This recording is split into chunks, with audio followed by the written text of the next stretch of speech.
Bonjour enfin bonsoir à tous, j'espère que vous allez tous très bien.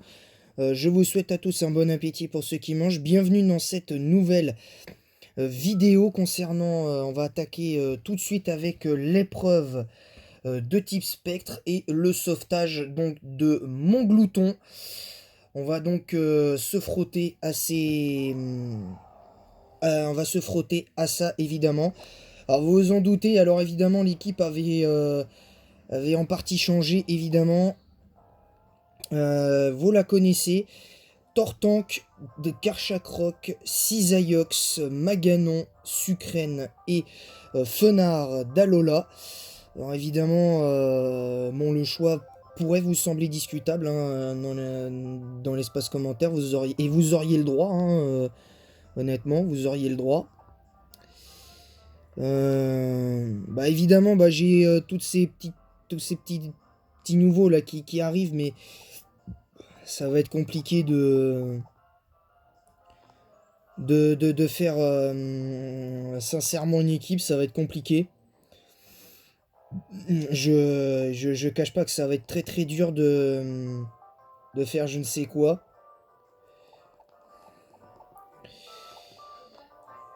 Voilà, concrètement. Donc, vous voyez les Pokémon qui ont été capturés récemment. Voilà donc la deuxième équipe qui pourrait arriver. Évidemment, alors je sais pas si je vais la mettre en application parce que pour l'instant, celle que j'ai actuellement tourne bien. La deuxième équipe, je tiens à rappeler qu'elle n'est prévue que uniquement dans le sens où euh, dans le sens uniquement où je peux voilà concrètement aller au bout de mes idées. C'est-à-dire la tester, mais cette équipe, clairement, je suis pas sûr qu'elle fasse le poids face à Ultra Necrozma, hein, vous le savez, hein, c'est quand même le truc. Donc là, c'est parti pour l'épreuve de type spectre. Va-t-on succomber de terreur à l'épreuve de type spectre? Donc c'est parti pour l'épreuve de type spectre. Alors on va d'abord aller au foyer éther. On va d'abord aller au foyer éther.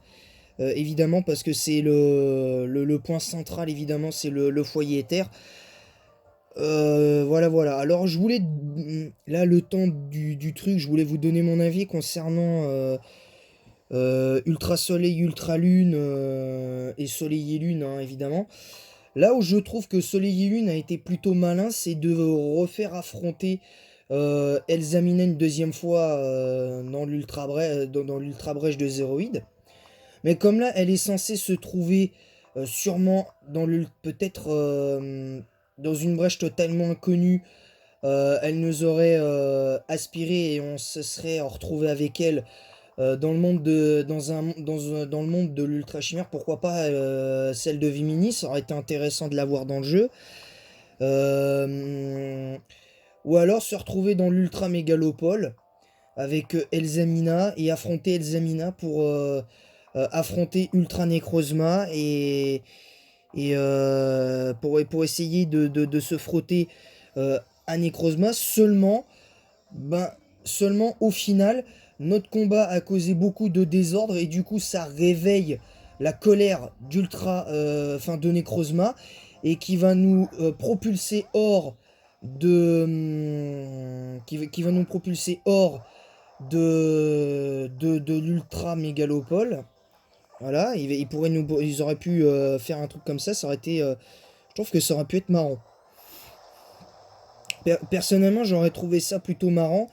Maintenant derrière, chacun son truc. Encore une fois, hein, je l'ai dit, répété, c'est chacun son délire au final. Donc voilà. Et puis concernant le reste, ben, vous avez dû voir le retour des épisodes en Nuzlocke de Pokémon version jaune en Nuzlocke évidemment. Donc on a 2 Pokémon supplémentaires, donc on aura peut-être des légendes à avoir nous aussi, hein, Nidoking, enfin futur Nidoking qui sera donc qui est nommé Godzilla. De l'autre côté, on a un futur Colossinge qui pourrait être un second Hulk, entre guillemets, mais bon, ça, c'est vraiment, vraiment autre chose. C'est vraiment, vraiment autre chose. Concernant ça, bah, j'ai pas réfléchi. En vrai, j'y ai pas spécialement, spécialement réfléchi. Euh, Ah oui, alors évidemment, comme vous le savez aussi, ben, il y a le Pokémon Soul Silver qui arrivera très bientôt sur la chaîne. Mais ce sera en fonction de Pokémon Crystal si j'ai du succès ou pas. Je pense parce que je peux pas prendre une décision comme ça à la légère de faire ça. C'est, enfin, je pense toujours le faire, mais c'est peut-être envisageable que l'année prochaine et peut-être que je ciblerai mes let's play avec un seul let's play pour me consacrer à un seul let's play. Là, je suis obligé de faire uniquement Pokémon Ultra Soleil, enfin finir Pokémon Ultra Soleil et essayer pourquoi pas d'en finir avec Pokémon, Pokémon Jaune. Pokémon Crystal, ce sera en fonction. Je pense que ce sera peut-être en relation entre guillemets avec Pokémon Soul Silver. Je vais voir, je vais y réfléchir. Et évidemment, bah, vous en doutez, Pokémon Saphir Alpha qui reviendra bientôt sur la chaîne aussi. Soyez au rendez-vous évidemment, parce qu'on verra un petit peu le truc. On verra quel starter on prendra. Peut-être qu'on fera une aventure sans starter. Peut-être qu'on fera une aventure sans starter. J'y ai pas spécialement. Je dois avouer que j'y ai pas spécialement réfléchi. D'autant que pour Saphir Alpha, j'ai déjà une idée. Pour la prochaine saison de Pokémon Saphir Alpha, j'ai déjà une idée de la team. Là, cette fois-là, par contre, je vous ferai pas le post-game parce que malheureusement, le post-game, sans le vouloir, je l'avais déjà fait avec d'autres personnes. Le post-game, je l'ai fait avec quelqu'un il y a pas si longtemps. Pas plus tard que la semaine dernière, j'ai fait le post-game. Et il l'a fait en espèce de duo sur Twitch. Donc il a fait en duo avec moi sur Twitch. Alors malheureusement la vidéo n'a pas pu être mise en ligne. Hein. Je suis désolé, vous pourrez pas voir ça sur Twitch malheureusement. Donc, donc voilà quoi, vous savez à peu près.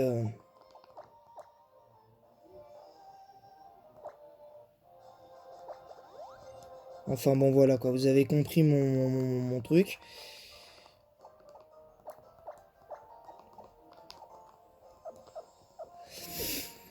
En tout cas, voilà, moi je pense qu'il est grand temps aussi voilà, de dire certaines choses. Alors évidemment, là, on va d'abord aller bah, se soigner, hein, évidemment. Et puis on essaiera de... Là, par contre, à partir du moment on aura battu Dan, on n'aura pas forcément besoin de s'entraîner le plus possible. On n'en aura pas forcément besoin.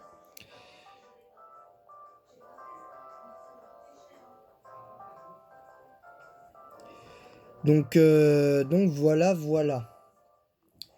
Donc on va vite faire cette épreuve de type spectre. Et on fera le... peut-être on mettra sûrement sauvetage de mon glouton en deuxième partie. Je pense qu'on va plutôt se concentrer sur le... comment dire, sur l'épreuve de type spectre dans un premier temps.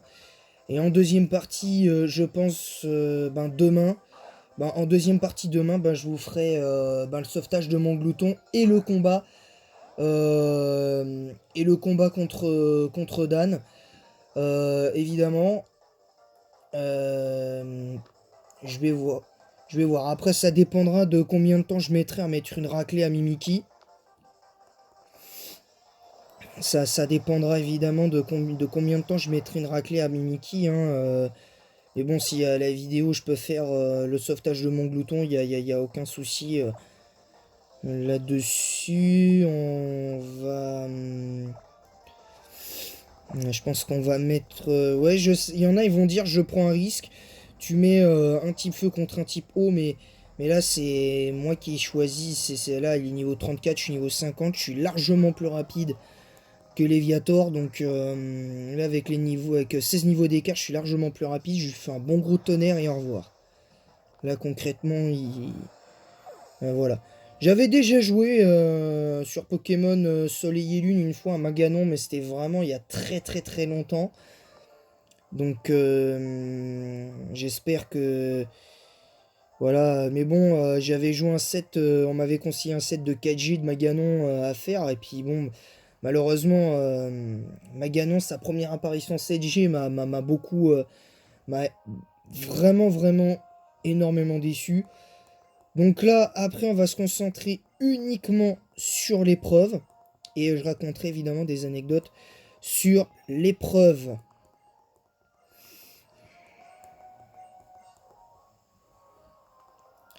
Donc c'est parti.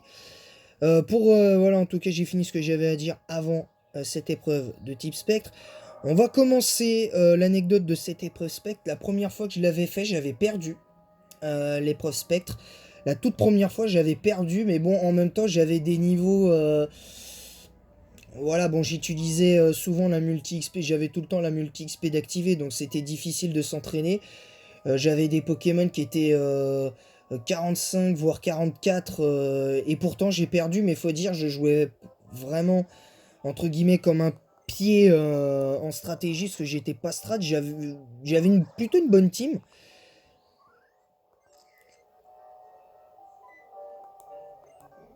Mais le problème c'est que j'avais pas les bonnes attaques et du coup résultat j'ai perdu mon temps, je me faisais feu follet. Je me faisais burn systématiquement par le duo qu'appelait systématiquement Mimiki, c'est-à-dire Branette, avec Malédiction. Donc c'était vraiment vraiment très très chiant. Et avant j'avais pas 6 Pokémon, j'en avais que 5, donc c'était des fois plus rapide, plus rapide pour perdre. Donc c'était un peu chiant. Je vous cache pas que c'était un peu chiant. Mais bon, on prend avec. J'aurais peut-être dû les mettre 45. J'aurais peut-être dû les mettre 48-49. Ça aurait été plus simple pour éviter ça. Mais après, bon, la fois d'après, bon, j'avais fini par la gagner. Mais après, je n'avais rejoué qu'à Pokémon Soleil et Lune qu'à partir du moment où j'ai connu certaines personnes qui m'ont aidé à m'améliorer. Et grâce à ça, ben, j'ai pu mieux jouer. J'avais refait Pokémon Soleil. J'avais refait Pokémon Soleil. Et là, cette fois-là, j'avais écrasé littéralement l'épreuve de type Spectre. Et très franchement, c'était intéressant. C'était vraiment intéressant. Et, et, et d'ailleurs, vous me donnerez vos avis en commentaire. Mais pour moi, l'épreuve de type Spectre, en fait, pour moi, quelque part, mis à part les pseudo-Pokémon comme ça, là, et tout, là, pour moi, concrètement, c'est une semi-épreuve de type fée, en fait. On est entre le mix du type fée et du type spectre, en fait. Parce que comme c'est Mimiki dominant, ben du coup, voilà, il y a quelque chose derrière.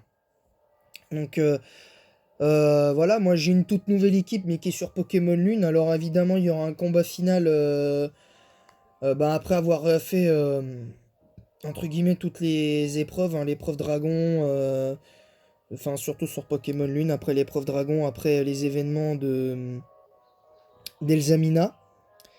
Sinon voilà, on en restera, on en restera là.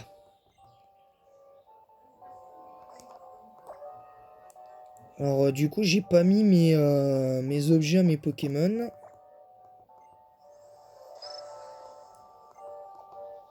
J'ai pas mis mes objets à mes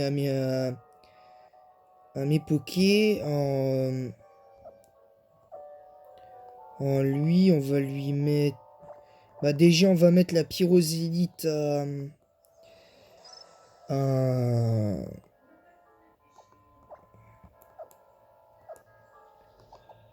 Voilà, on va mettre ça.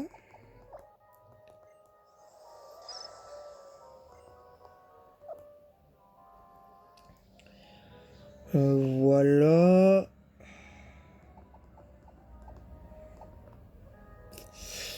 Alors, ce qui est chiant, c'est que... ouais, c'est sûr que notre Asuna, elle aura ça.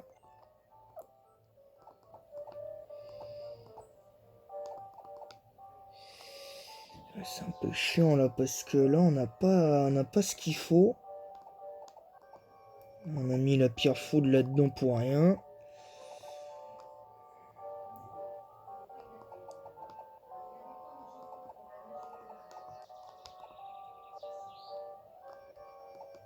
Et... ah, ça non. Étant donné que j'ai direct toxique... euh,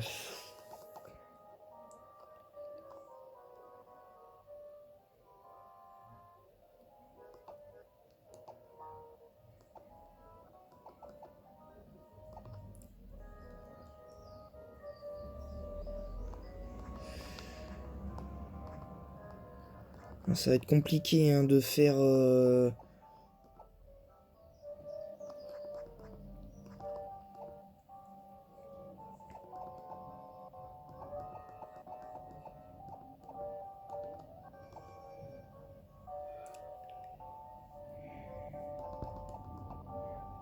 on peut pas avoir psycho.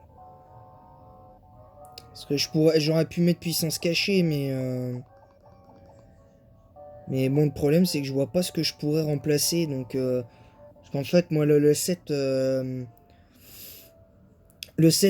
mon Pokémon ne me plaît pas. Donc, je pense qu'on va partir sur puissance cachée. À la place de Vibre Obscur. On a machination. Donc, du coup, on mettra sûrement la Normazélite. Je pense. Du coup, on mettra la Normazélite le temps de faire l'épreuve de type... l'épreuve de type... l'épreuve de type... fée. Après les événements d'Ultra Necrozma. Donc c'est parti.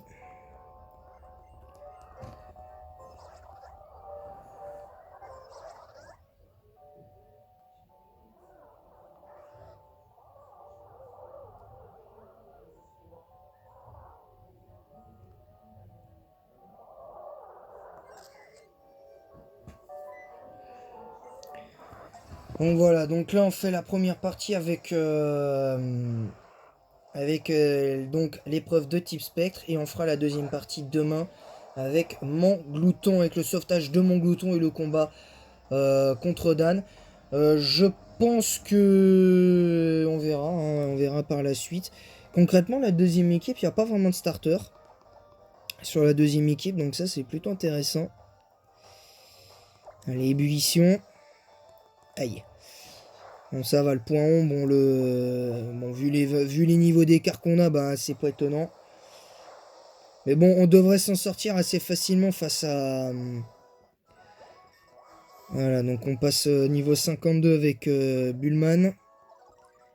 Et qui est quand même pas mal, moi, je trouve, dans les stats. Après, c'est normal qu'il ait ça en attaque, étant donné que Tortank, il pouvait être joué physique. Et moi, je me souviens d'un vieux set physique de Tortank que j'avais joué en... je me souviens plus de la nature, je crois que c'était nature neutre, je crois que j'étais en nature neutre. Et en fait, ben, ce qui s'était passé, c'est que j'avais casse-brique. Euh... en fait, non, je crois que c'était la seule fois où je l'avais eu de nature pressée. Je l'avais eu casse-brique, surf, laser glace et Et puis je sais plus ce que j'avais, si je crois que j'avais mur de fer. Je crois que j'avais mur de fer. Mais j'avais un pseudo 7 Big 7, mais un vieux 7 pourri, mais pourri de chez pourri. Donc voilà. Ah oui, je tiens à annoncer un truc spécial, un let's play spécial concernant la ligue de Pokémon Vert-Feuille. De Pokémon Vert-Feuille. Et évidemment, j'envisage toujours le let's play de Pokémon Emerald. Donc je pense, de toute façon, j'ai déjà choisi mon starter. Je sais déjà quel starter je vais prendre. Parce que pour moi, il n'y a pas vraiment de débat sur pour moi, le meilleur starter de la troisième génération. Après, vous pouvez me le dire en commentaire pour vous quel est le meilleur starter de troisième génération. Moi, je vais vous dire par génération, pour moi, le meilleur starter de chaque génération. En première génération, pour moi, c'est Dracofeu. Pourquoi je vous dis Dracofeu avant de commencer l'épreuve avant de battre Mimikyu dominant? Ce que je veux dire, ce que je veux dire, ce que je veux dire, c'est que pour moi Dracofeu avec l'attaque tranche, frappe atlas et lance-flamme et danse-flamme, pour moi il avait un set qui était un set que je joue assez souvent avec lui quand je peux le faire. Mais sinon il avait tranche, frappe atlas, lance-flamme et vol. Quand je lui mettais sur Pokémon jaune, particulièrement. Et Dracofeu s'est avéré le meilleur starter parce que je trouve que Florizard a beaucoup de mal à se placer vraiment dans le haut du panier. Mais je le mets deuxième parce que pour moi, le pire starter de la génération, pour moi, c'est Tortank. Parce que Tortank, pour moi, euh, si tu lui mets pas Laser Glace ou Blizzard, il fait pas grand chose, Tortank en vrai. Il fait pas grand chose. Donc, et sachant qu'il y a beaucoup de Pokémon qui tapent sur le spécial, je pense à des Pokémon qui peuvent avoir Fatal Foudre. Et à l'époque en stratégie, c'est franchement limite d'un commun, concrètement. Donc voilà. Oula, attention, Mickey qui appelle du renfort. Voilà. Ensuite, voilà, bah, Branette encore une fois.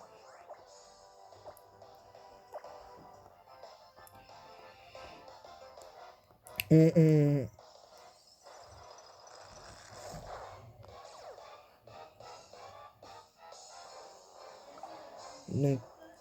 Donc, donc voilà. Ouh, attention la malédiction. Donc ça risque de vaincre notre...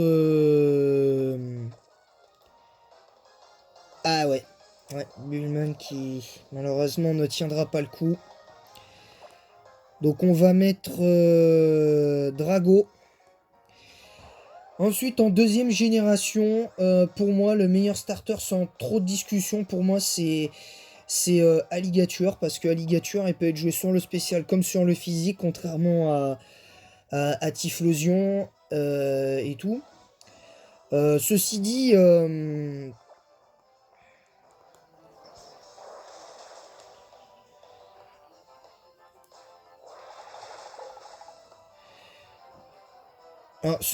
notre ami...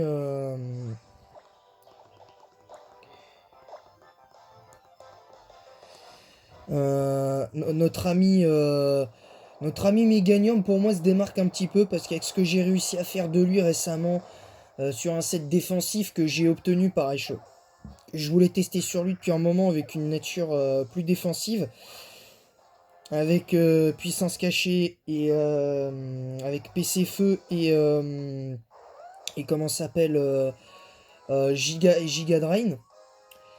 Ben en vrai il s'est avéré que le set était assez chiant à gérer parce qu'il y avait mur lumière et le set c'était Giga Drain, mur lumière, PC Feu et synthèse.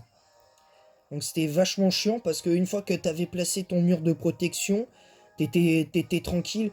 Mais le truc c'est que pour jouer ce genre de set et que ce set soit efficace, il faut vraiment que la team adverse soit légèrement affaiblie et que tu puisses tanker, ou en tout cas que tu espères tanker au moins une attaque. Comme ça tu places ton mur de protection au bon moment en tout cas. Et, euh, et voilà. Mais de préférence, je conseille, quand vous jouez un Meganium et que vous voulez le jouer avec le set que je viens de citer à l'instant, je peux vous dire qu'il faut le placer au moment où l'adversaire n'a plus qu'au minimum 3 Pokémon et que vous en ayez entre 3 et 4. Parce que si vous jouez Meganium au bout de 6 ou 7 tours et que vous le jouez en deuxième, ça marchera pas. Clairement, ça ne marchera pas. Et voilà, faut le dire et c'est important. Faut le dire, faut le dire et c'est très très très important à ce niveau-là. Maintenant voilà. Donc là, on a fini. On va aller se soigner. On va aller se soigner, on fera le reste demain. On fera le reste demain. Aujourd'hui, bah, pas d'autres vidéos hein, pour aujourd'hui, évidemment. Hein, c'était les deux seuls. Bah, demain, ce sera pareil. Donc, on se consacrera uniquement à Pokémon jaune en Nuzlocke pour essayer de le terminer. Et notamment Pokémon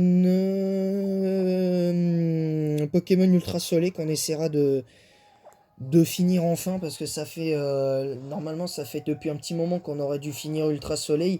Mais j'avais vraiment besoin d'une pause parce que j'étais pas bien psychologiquement. Donc, mais bon, je vais pas vous raconter, ma life.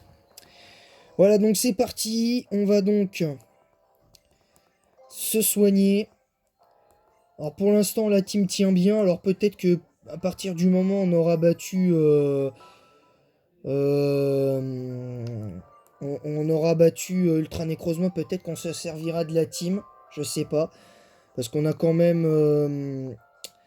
un Pokémon comme Charmina qui peut faire le taf, qui peut mettre une très très grosse pression, je pense, sur le type Fée, sur le Rubombelle.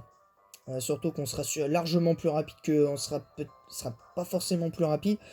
Mais si on peut lui infliger ne serait-ce que un ou deux directs toxiques dans un premier temps et faire monter,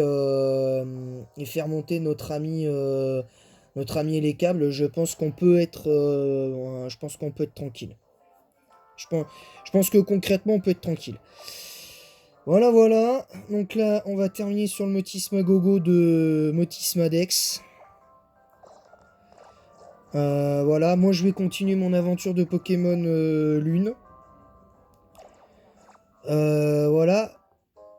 Alors d'ailleurs, le pseudo-match que je voulais vous montrer, ce sera un match qui sera enregistré. Donc je vous ferai une petite vidéo spéciale à ce sujet un peu plus tard. Mais ce sera prévu à partir du moment où je serai arrivé sur l'île d'Oulaoula, où j'aurai augmenté un peu plus les levels. Parce que même si je me mets niveau 50 avec les Pokémon que j'ai, c'est pas évident. Et la plupart des Pokémon que j'ai n'ont pas évolué dans Pokémon Lune. Donc voilà. Et je teste pour la première fois Rubombelle parce que je trouve que j'aime bien ce Pokémon. Je la trouve assez mignonne en plus. Un petit côté, en plus insecte fait, côté vraiment intéressant. Et puis voilà. Voilà. Alors, ah oui, alors avant, je voulais terminer sur le cas des meilleurs starters pour moi par génération. Donc, comme je vous l'avais dit, en deuxième génération, pour moi, le meilleur, c'est Alligator. Le deuxième meilleur, c'est Typhlosion. Et évidemment, malheureusement, tout en bas de l'échelle, c'est malheureusement Meganium. En deuxième, pour la 3G, on va essayer de faire assez vite. On va parler pour moi, c'est Lagron. En deuxième, Junko. Et en troisième, Brazegali. Parce que pour moi, Brazegali a beaucoup de mal, je trouve, en troisième génération. Et je crois que d'ailleurs, il y a Underuse, il me semble, Brazegali. Mais du vécu que j'ai, moi, depuis que j'ai pu jouer à la troisième génération, j'ai joué les 3 starters à chaque fois. Et celui avec qui j'y arrivais le mieux, c'était Lagron. Voilà, tout simplement. En quatrième génération, je prends pas en compte Urgol Soul Silver. Je prends diamant, perle et platine. Pour moi, c'est de très loin Simi Abraz. De très loin Simi Abraz. Pingoléon en deuxième et Torterra en troisième. Simi Abraz, de par le move pool qu'il a, le fait qu'il puisse être joué spécial comme sur le physique, enfin bref, tout un tas de choses. La cinquième génération, pour moi, c'est un peu difficile de nommer quel est le meilleur starter, mais je dirais Roi Tiflam pour moi, avec ce que j'ai réussi à faire sur lui, avec Nitrocharge, Pétisol, mais voilà. En deuxième, je mets évidemment Majaspic, et le pire, pour moi, c'est Clamiral, pour tout un tas de raisons. La sixième génération, de très loin Amphinobi, en deuxième Goupelin et en troisième Blindé Pique. Mais ça a été dur parce que Blindé Pique, le vécu que j'ai sur lui récemment, il me surprend de plus en plus, donc je suis plutôt satisfait. Voilà, pour la sixième génération, et Amphinobi, ben, pour tout un tas de raisons. Et pour la septième génération, c'est Oratoria, de loin le meilleur, ensuite Félinferno, et derrière Archéduc. Concrètement, qui remonte petit à petit Archéduc, mais on verra par la suite. Voilà, voilà. Sur ce, je vous dirai en détail, je vous referai en détail les meilleurs starters plus en détail demain dans le newslog de Pokémon Jaune. Et sur ce, je vous laisse. Merci à tous. Et en attendant la prochaine vidéo, je vous dis bonne chasse aux Pokémon et attrapez-les tous. Gros bisous.